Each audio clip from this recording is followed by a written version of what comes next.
Right, hello there. I know you probably weren't expecting me to start off this podcast. You're probably expecting to hear multiple voices, but here we are. I'm here to just address something very quickly. You will notice that the length of this podcast is significantly smaller than usual, and that's because, well, technical issues seem to become a recurring theme on this channel nowadays. We went to the studio last night, we recorded the full show, we had a fantastic show at that, one of my favourites that we've ever done, and the one to kickstart the new season.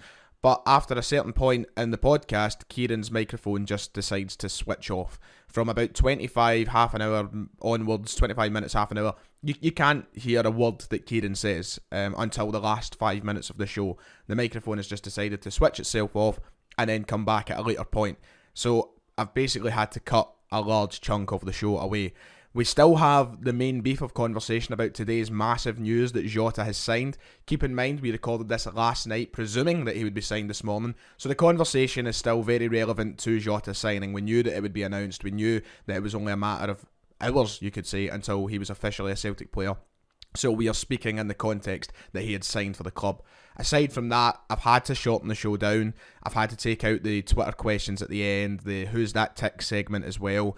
It really is gutting. Trust me, when I sit down to edit these things, it pains me more than it pains you guys, because I want to give you the best quality of content. But sadly, there's nothing we can do about it. You know, the equipment obviously isn't even mine. I wish that we could have noticed at the time so that we could have tried to sort it, but we didn't. But it's fine. Big thanks to G4 Claims, as always, for having us in the studio. Next time I'll make sure that the microphones and such are plugged in correctly so this doesn't happen. Anyway, we've still got a good half an hour of a show here for you, so I hope you all enjoy it. Make sure to hit like and subscribe, and enjoy the podcast. Keep 100% of your claim. G4 Claims. If you've been hurt in a road accident that wasn't your fault, you should really talk to G4 Claims first. Unlike road accident solicitors, we don't charge you for our services, which could see you better off. To keep 100% of your compensation, have a chat with Nicole and the team. You'll be glad you did. Search online for G4 Claims. Keep 100% of your claim. G4 Claims.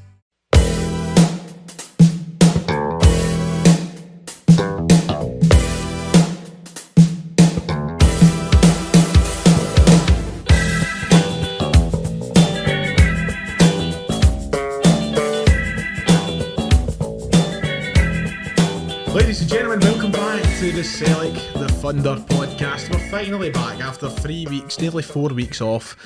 We're happy to say we're back in the G4 Claims studio, and we're here to talk about Celtic. We've got a lot to talk about, boys. Unlike the last time we were here, I think we were kind of struggling along the way. I think I was here the last time. No, I think it was me, you, McGinley. Was it the awards show? It was the awards show, and you couldn't make it because you were rough, probably. You rough the now? Oh no. No, you're fine. You sure? If it was the morning. Recovered for Poland yet? Oh, aye. We'll come on to all that. Quickly, I think this is episode number 65. How did you not check? I don't know. It just came out of my head there. So we'll come back. I remember missing one, but that bastard, because it was Kieran Tierney's number. I would have been the only one I ever got. But so that was 63. I don't know. I don't have a clue. We'll come back to it when we've had a wee bit of a conversation. But I'm joined alongside two of the regulars as always. Ryan McGinley has the night off. He's still feeling it from Green Day. And Weezer, he was totally Weezered. But Kieran, I'll start with you since I brought it up. How you doing, mate? You had a wee holiday to Poland at the weekend. Very nice. Enjoy yourself. Oh, a bit too much, but that's a story for another day. We'll keep that for the next version of the TSF drinking podcast. We can bring out the stories then. Kieran went home with a hooker. Fucking hell. His mother and father might have heard that. I'm joking. I'm genuinely joking. The only people in the flat was me and my hooker. But there was a funny story actually that I wanted to bring up for Poland because Brian, we went on this kind of pub crawl thing and we go to this nightclub, right? Go to the nightclub and suddenly these two guys, right? And this is not that, honestly, it feels like something I'm making up for the sake of the podcast, but just genuinely swear to God this happened. These two guys just deck it right in front of us, like that. They felt that his face was like, where the fuck are you going with that? So we get to the nightclub, right, and these two guys are and they thought it was like, hey! Like, you think nothing of it, but it fell right in front of me, so I start picking him up. I'm like, you okay? Didn't think he was going to be from Scotland, first of all, so I pick him up. He turns around to me and Kieran goes, I'll see you two on YouTube tomorrow. I was like, no fucking way. Cutch just fell at a pub and he still got time to say that. Quality, man. I just actually used to do and what I was like, fucking hell, he was like, I watch your podcast. So I didn't catch his name. Nah. Shout out to the fella he was from Annan. So shout out to the fella from Annan who watches Fell at a nightclub in Krakow. It's a very, I don't want to be disrespectful, but He was an older he was an gentleman. older gentleman. I didn't expect to see someone of his calibre stoat at a nightclub the way he did, but he did, and shout out to him. But Poland was good. I enjoyed it. It's kind of sad to be back in a way. Not long till I'd be fit anyway, so that'll keep me going. Countdown for the next holiday. And Callum, you were afar as well. Welcome back. You were in Greece. Did you enjoy your time in your ABBA picturing wedding thing? I did. I mean, minus the sunburn. Other than that, it was brilliant. But I kind of complain about that, but it's probably another less said about that, the better. Did you make an arse of yourself at the wedding? Oh, aye. Somebody had to do it, didn't they? Well, everybody has to. Some people at this table are known for making an arse of themselves at weddings. That would be me.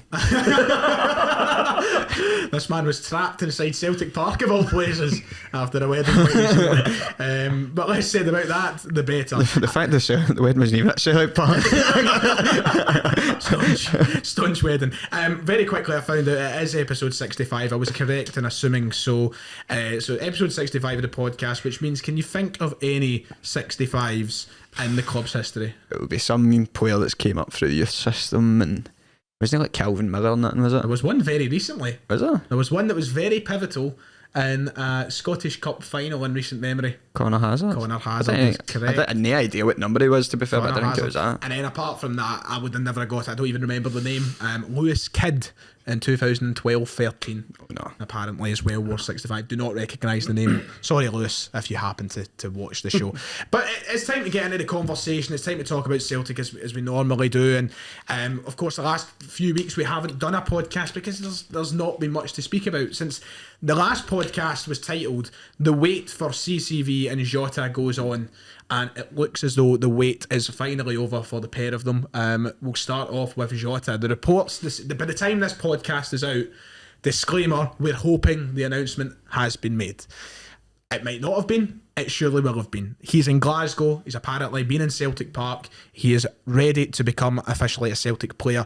I'll start with you over on the far side of the table, Kieran. Are you glad to see this saga finally come to an end? Oh, it's been drawn out like nobody's business, and hopefully it will have came to an end by the time this podcast out, unless Jota jumps online and sees a set of cheap flights somewhere, because his passport's been getting stamped like nobody's business this summer. But I mean, he's deserved the time off, but he's had everybody on tender hooks, into so ourselves included. So hopefully everything is done and dusted, and I'm glad to see him back because it's somebody that we definitely needed moving forward. And at the end of the season, you seen him at the title celebrations. Surely he's going to come back, and hopefully that's it, done and dusted. But it's good to try and get the transfer business done early. I mean, the window doesn't officially open until tomorrow. Aye. So we sit here, by the way, just for clarification, we sit here on Thursday evening. It's about to hit 11 p.m.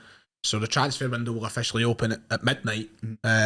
So who knows? Maybe by the end of this recording we'll have something. I'm not getting my hopes up though. Callum, as we said, the saga is coming to an end. £6.5 million set to be triggered. I worked it out earlier. Celtic have nearly spent £20 million already this transfer window. We've spent £6.5 million on Jota. We've spent £6 million that could rise for Cameron Carter-Vickers. So that's 12.5. We've then spent almost £4 million on Alexandro Bernabeu, who we'll talk about a little bit soon, and we've also spent the almost $2 million release for Dyson Maeda, and then of course Severest as well coming in. So we've effectively spent already £20 million in this transfer window. It seems sort of alien, but you've got to love it. Definitely, I think the biggest part is it's nice to see the business done early. So it was the same last year. Obviously, previous years it's always been footering about, waiting. I think one of the key factors for that is see the fact that we have that European football. A lot of players in the past, it's been a wait and see if he's get into the Champions League, then he'll sign. Now we know it's guaranteed, and it's nice to see that Ange again is getting the financial backing. He has been told, right, if you want those players, we go and get them, because look what the success does. And I think that one thing to be said is right now we have got a unit in our team that is reliable, it is tried and tested. We know it's going to be successful domestically anyway. The key thing was to obviously keep the key components like Jota and Cameron Carter-Vickers. It was a kind of, at the end of last season, Callum, I don't know if you remember, but we were like, oh, we hope they sign. It just, the feeling of actually seeing them sign for the club when we've been let down so many times in the past with loan players, it feels sort of special in a way as well. It definitely does. I think it shows you also how big a club Celtic actually is, in that fact of like, look at Carter Vickers. I mean, the amount of loan moves he had, he was here, there and everywhere, but him to finally say, do you know what, no, I'm getting away from Tottenham, I'm setting myself for Celtic, that is nice. And then JOTA is still young, he's not really had as many loan moves, but again, for him to decide he wants to like up away from Benfica and come and make his name again at Celtic's fantastic. Mad, you made a really good point. I'm not really concerned. It's mad what the Champions League does. And years gone by, this was the sort of situation that players would go, yeah, I'll wait and see what happens. But now they know the Champions League's there. And you touched on another point there, Calum, about, these guys are both young. So, Kieran, I'll come to you here. We've spent £6 million on Vickers. We've spent £6.5 million on JOTA. But if they keep playing the way they're playing, there's no reason as to why not, when they do eventually leave Celtic, we can make more money for what is two big fees for Celtic players. I don't think Celtic are going to part with that sort of money lightly. They've obviously got it in their mind. They know these players will have a lot of sell-on value, especially JOTA, I think, because in the market for wingers, and I feel like a lot more money gets thrown about for players like that. So I think it's easier to say, you look at JOTA's quality, but I think it's going to be hard to keep him for any longer than like another 2 years, I think. So I think a lot of people know that. I mean, a lot of fans don't like the fact that we are a selling club, but I've seen somebody put it pretty well. It's like every club in the world, apart from like the top 5 or 6, are selling clubs, because everyone's a stepping stone to a higher level, and it's just something you need to accept nowadays. But see what we're talking about with JOTA and Carter Vickers, but we're talking about how we're getting our business done early. It's mad to think these two were the 2 out of the 3 that came in on deadline day last year. I know, that's mad. Normally we would look like panic signings. Aye. And now here we are, finally getting them after a brilliant season. It's just nice to see. Like 2 of the biggest players, very pivotal. Not physically, but 2 of the biggest players in our team. They're really pivotal to what we do. I was going to make a point there about something, and it completely slipped my mind because you said something. I was like, it's jogged my memory, but it's completely gone now. That was it, and it's good because, and I'm not saying that this has a direct impact on how the domestic season will go now, but I made this point earlier in a live stream today. You look at the other side of the city, and this isn't me sitting here trying to take digs, but we're miles ahead of them right now in terms of how this transfer window started. Like, if I was a Rangers fan, Callum, I wouldn't be necessarily, I'm not going to say I'd be worried, because I still think that right now it's a level playing field in terms of where this campaign can go anywhere. But I'd be sitting there and thinking, right, we certainly need to try and get the finger out and make some signings, because right now we're living life with these signings we've made, and there's plenty more to come through the door at Celtic, I'd say. Definitely, I think it almost seems as if, like, from our side of the side, it's as if they've looked and said, oh well, look at what this squad done last season, they made it to Europa League final, it's fine where it is. As if they're happy to do that, and a squad that finished second in the league, it's fine by me, by all means, do that again. But very slow over there. The only one I heard was the boy from Malmo. The one that scored and put them in the Champions League last year. Other than that, I've not heard anything. Transfers for them. What do you think, Kieran, when it comes to, are you glad to see us now making steps to try and strengthen the grip on the domestic success we've had this season? I think it's all about something that we've sort of been worried about in the past. Is when you're in a position of strength, about continuing to strengthen and no resting on your laurels. Because you look at Brendan Rodgers, he left because he wasn't getting the financial back. Obviously got a good offer for doing south, he went down, fair enough. But when you look at, he wasn't getting the proper backing up here, like the way Angie's been getting tenfold what Brendan Rodgers is by the looks of it. I mean, somebody will probably go and prove that completely wrong and actually break down the figures, but it just seems like we're getting a lot more financial backing under Ange, and it's just good that if we win the league, we're not just sort of like, alright, we're happy with that, we've went out and spent the money. But the point what you are saying about Rangers not making signings, all I've seen is the cry that we're spending £12-13 million to stand still. I'm like, well, if we're standing still, what the fuck are you doing? Like, Aye. For you to take advantage of that, you need to start signing players. So like, that's not even anything. I just feel like it's been very quiet on that side as well. There is a long way to go, but because that's the thing, we're looking at it like they're a bit quiet. This is the benefit of us getting our business done early. This is such a foreign concept that we're forgetting that's normally us, like no signing anybody. So it's a welcome change, and long may it continue. And I've seen him linked with a couple, but there was talk at one point in that Eric Bothheim, he was linked with them. That suddenly, as expected, was rubbish. And is that the one for? He used to play for Bodo Glimt. He used to. And he's on a free. Part of the contract termination. What are we going to talk about there? We'll get on to it. He was part of the contract termination scheme, and there's a couple of other players I've heard linked with them, but there's really nothing that seems to be concrete there. And obviously, I'm not sitting on Twitter every day looking at Rangers transfer. I've not even seen like any of pals like really say too same, much apart from that boy from Malmo. Like, that's about it. So, long may it continue. Look, listen, this is the thing. Celtic now have an opportunity to go in for the rest of the window, and we'll come on to this as a certain topic, to sign 3 or 4 more players. I think we could go up to the likes of £30 million spent. And I think once again, Kieran, that pivots back to how important qualifying for the Champions League is. This has allowed us. Imagine how different things would be right now if we never qualified for the Champions League. Do you think we would have went out and signed Jota and Cameron Carter-Vickers? No chance. No. I don't think so, because I think Carter-Vickers maybe it was a bit set on, right, like I'm done fanning about doing England, going these wee loan moves, I'm not going to try it at Tottenham. I think we maybe would have still got him, but I think the Puliac's too much for somebody like Jota, I think, because in previous years, would you have been surprised to see them go back and try and make a crack at it and try and get into the new manager's plans at Benfica? I also wouldn't have been surprised if he ended up waiting out the kind of expiry of this loan deal and then say get a move to a mid-table Spanish side or something like that. It's just something that feels like it happens at Celtic. Like it's just something we've had ingrained in us for years. But I think the pull of the Champions League's helped massively, especially with things like that, because in the past we've had no chance. We've had to wait, and like, a lot of players won't want to come unless we're in the Champions League. Then you're having to wait about until the very end of the transfer window, just the way the qualifiers work out. But it's just really nice to get it wrapped up, man. Well, he is apparently, and we'll come on to your next signing in a moment, but Jota is apparently at Celtic Park. He is apparently in Glasgow, and the announcement should be made tomorrow, all things going well. I hope we don't need to somebody check his snap maps, man. Let's hope we don't need to cut this section of the podcast. This has been the full podcast. We're going to start again. Let's do a second intro. Ladies and gentlemen. So hopefully when we upload this, we're not left with eggs in our faces and something disastrous has happened. I mean, you made the joke in the car that he's forgot how to sign his name or something. I know. Sat here like I've just not had to put pen to paper on. You've got a digital version for me.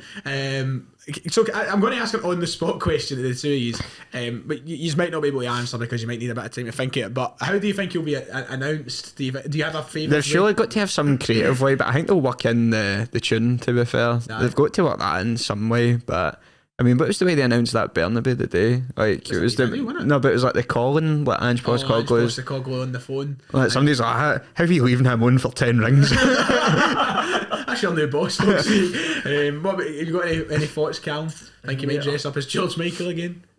It wouldn't even surprise me if after to try and recycle that, but there's none of it. He's currently abseiling for the tap to Celtic Park dressed up. Imagine that's like the whole reason that he was in all these places was to make an elaborate announcement video, like him in New York, all expenses paid trip. This is just for an announcement video. One thing actually we should probably touch on before we move on, because this is a big talking point, because we're going to rehash the same stuff when we talk about signings and such. Michael Nicholson. Now, I'm not going to get on my hands and knees and become the ultimate board bootlicker, because I've never seen myself as one, and I don't really want to start now.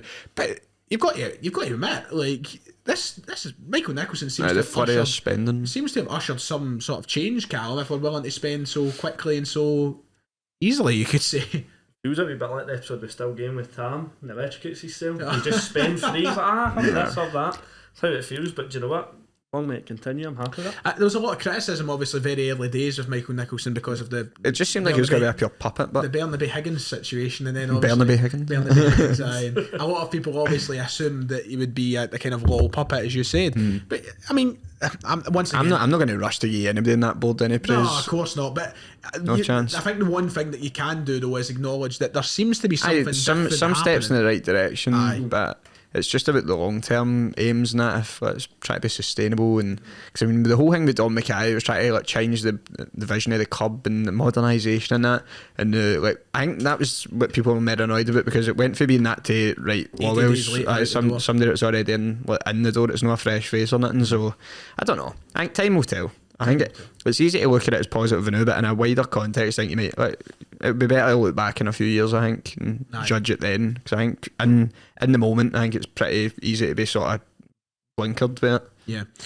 Okay, right, that's Jota. So it's time to turn our attention to our actual official signing of today, and that's Alexandro Bernabe. He was announced this morning after weeks of being linked with several different left backs. We seem to have got our guy. Well, not seem, we do have our guy. He's here, he's done his interviews, he's been pictured in the Celtic tops, it's all official. Callum, how pleased were you this morning to see an announcement when you woke? I woke up at, I think, the back of 9 this morning. I looked at my phone and I just seen all these like Celtic tweeted blah blah blah. I was like, I was like, quite. I'm just woke up, man. Ange Postecoglou's phoning me. I was like, what's going on? Just in my fucking bed here, Ange. But I take it you were as pleased as me when you woke up and seen what the actual announcement was. Definitely. I mean, I first thought it just sprung. It was Jota, and I thought, oh, brilliant, that's it. And then I woke up and it wasn't Jota. But see, at first, still just as pleased. It's nice to see his strength in the team without, obviously, Bolingoli. He'll be doing whatever this season. So it is nice to have that a backup. Well, I say backup, I'd imagine he will be the starter. Greg Taylor will filter backup, but even that'd be nice to it's nice to have that full back option as well. Yep. As opposed to just try to string Juranovic back at to left back. It'd be nice to see him fully focused back. Somebody made a big point in my live stream this morning. We've got 2 strong fullbacks on each side. We've got Taylor and Bernabe now, of course, and we've got Ralston and Juranovic. Well, Juranovic for the time being, that's a story in itself as well. Let's not talk about it. But we've got 2 strong fullbacks on either side, and both sides I think are really suiting to Ange ball now. So you've got Taylor, who's still adapting but getting there really well, and then you've got Ralston, who's just came in and done what he's done, and then you've obviously got the 2 signings, Juranovic and Bernabe, who have just came in and, well, we don't know about Bernabe yet. I was like, fucking hell, man. But the way that we're hearing and we've seen of him, it looks as though he will fit like a glove into the system. Whether it works out or not, it's a different story. I mean, it's the fact we've strengthened in a position that everybody in the support could see we needed backup. Even though people were happy with the way Greg Taylor started playing towards the end of the season, it was very clear we can't just rely on Greg Taylor, especially if we're going to be playing the Champions League as well.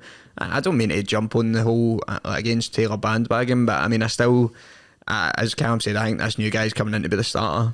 Well, it takes the next question out of my mouth. My next question was going to be what happens with Taylor now. Obviously, you'll see him in the pre-season and that, so I think you'll be able to get a better picture at them, but I think everybody is sort of automatically assuming this guy's going to come in and be better than Greg Taylor, which is kind of harsh on wee Greggy boy, but wee Greggy boy. He's playing alright at the end of the season. He's earned himself a wee affectionate nickname. Wee Greggy boy on the bench today.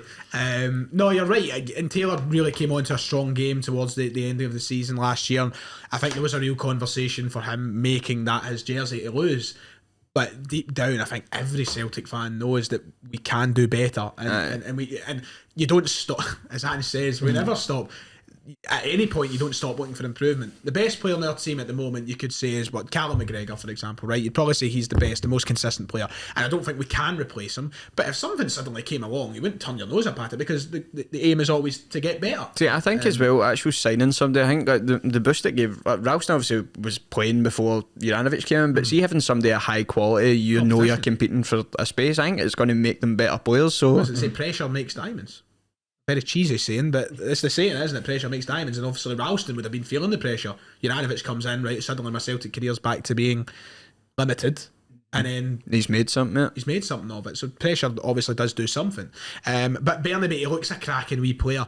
I was watching a few things the other day just to kind of clue myself up a bit more on his actual footballing ability. And he just looks like he'll be really good for us. I think he's got that ability on the ball, off the ball.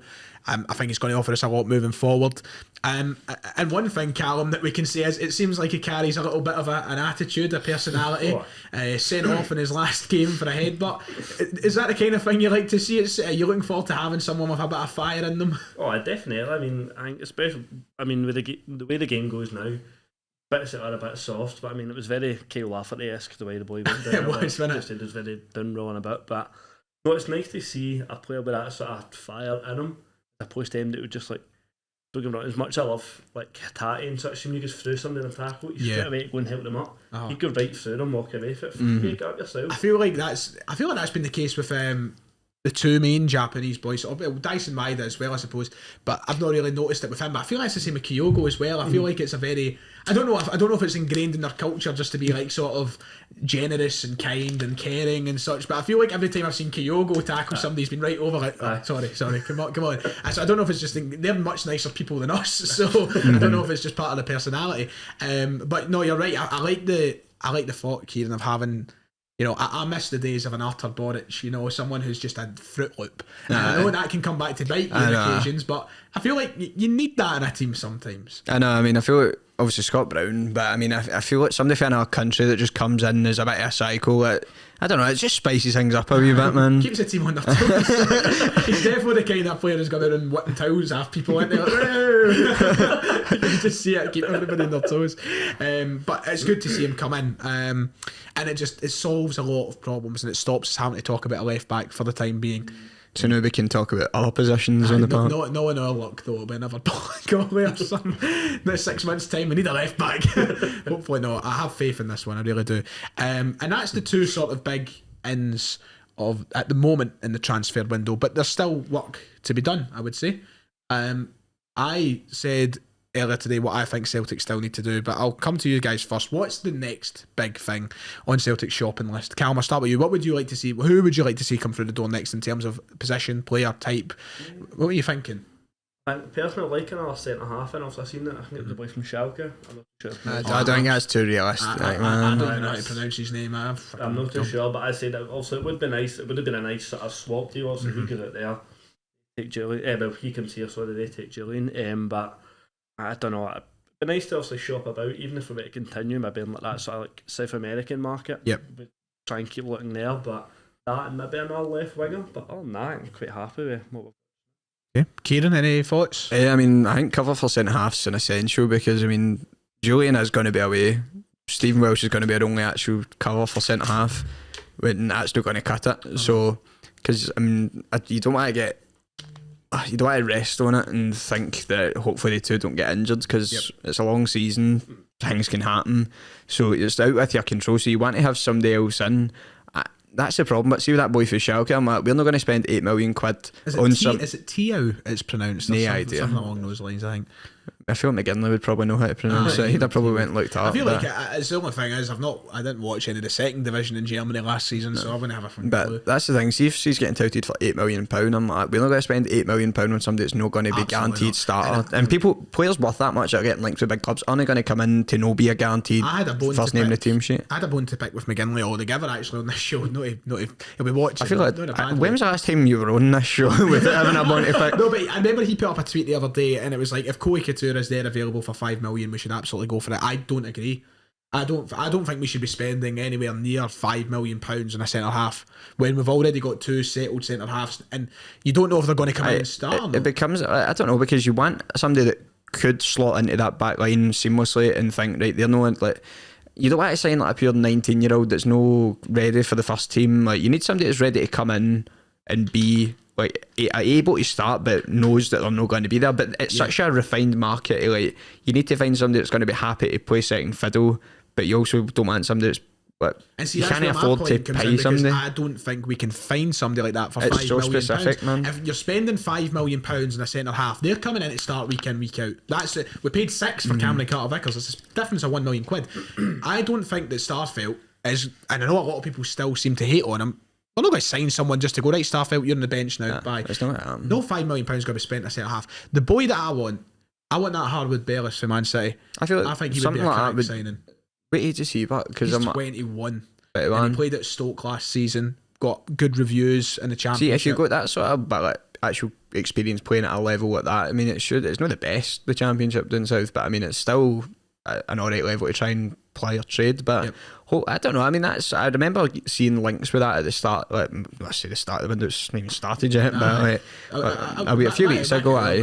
So I'm like, I don't know, something like that makes sense on paper, because I can fully imagine a loan deal probably being the realistic option here, because I don't really. There's no even anybody in the league. Like, usually the papers are always linking Sellik with like the best of the rest centre half in the league, but there's no anybody. Like, Rangers signed John Souttar, so I got Declan Gallagher in a free when Aberdeen got dark times, man. I still cannot believe people were championing for us to sign Declan Gallagher. There was a point in time where people said Declan Gallagher would be good for Celtic. There was definitely a point where I was just resigned to the fact he's going to be playing for Celtic. That would have been that's COVID ball, man. Desperate times, wasn't it?